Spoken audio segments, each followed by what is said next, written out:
ఏపీలో రేషన్ కార్డులు ఉన్నవారికి అలర్ట్. ఏపీలో ఈ నెల రేషన్ తీసుకునే వారి పేరు ఎర్రర్ చూపిస్తుందా? అయితే ఈ వార్త తప్పక చదవాలి. ఆంధ్రప్రదేశ్ ప్రభుత్వం రేషన్ కార్డులు ఉన్నవారిని అలర్ట్ చేసింది. రాష్ట్ర వ్యాప్తంగా రేషన్ కార్డులో పేరు ఉండి ఈ కేవైసీ చేయించుకోని వారు ఈ నెల 30లోగా ఆ ప్రక్రియను పూర్తి చేసుకోవాలని సూచిస్తున్నారు.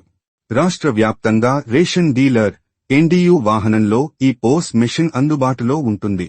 అందులో లబ్ధిదారుల రేషన్ కార్డు వివరాలు నమోదు చేస్తే చాలు.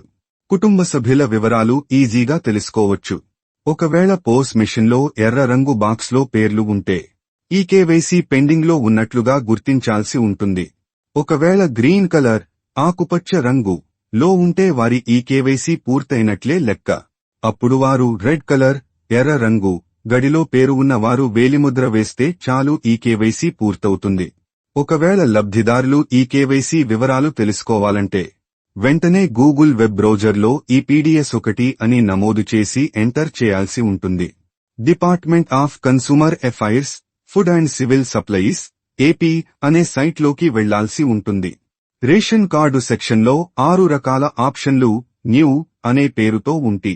EPDS application search, rice card search 2 ఆప్షన్లలో ఒకదానిపై క్లిక్ చేసి రేషన్ కార్డు నంబర్ నమోదు చేయగానే అందులో ఉన్న వారి పేర్లు వస్తాయి. ఈ పేర్ల ఎదురుగా సక్సెస్ లేదా ఎస్ అని ఉంటే వారి ఈ కేవైసీ పూర్తి చేసినట్లే. అలా లేకుండా ఇంకేమైనా ఉంటే ఈ కేవైసీ చేయించుకోవాల్సి ఉంటుంది. డీలర్ రేషన్ బండి దగ్గర ఈ పోస్ యంత్రంలో వేలిముద్ర వేసి ఈ కేవైసీ పూర్తి చేసుకోవాలని అధికారులు సూచిస్తున్నారు. ఈ కేవైసీ పూర్తి చేసుకోవడానికి ఈ నెల 30 డెడ్లైన్గా విధించారు. 5 ఏళ్లలోపు వారిక 80 సంవత్సరాలు పైబడిన వారికి ఈ కేవైసీ అవసరం లేదు. మిగిలిన అందరూ ఈ ప్రక్రియ పూర్తి చేయాల్సిందే అని అధికారులు కోరుతున్నారు. మరిన్ని వీడియోలు కోసం మా రైతు స్టార్ ఛానల్ని లైక్ చేయండి, కామెంట్ చేయండి, షేర్ చేయండి, సబ్స్క్రైబ్ చేయండి.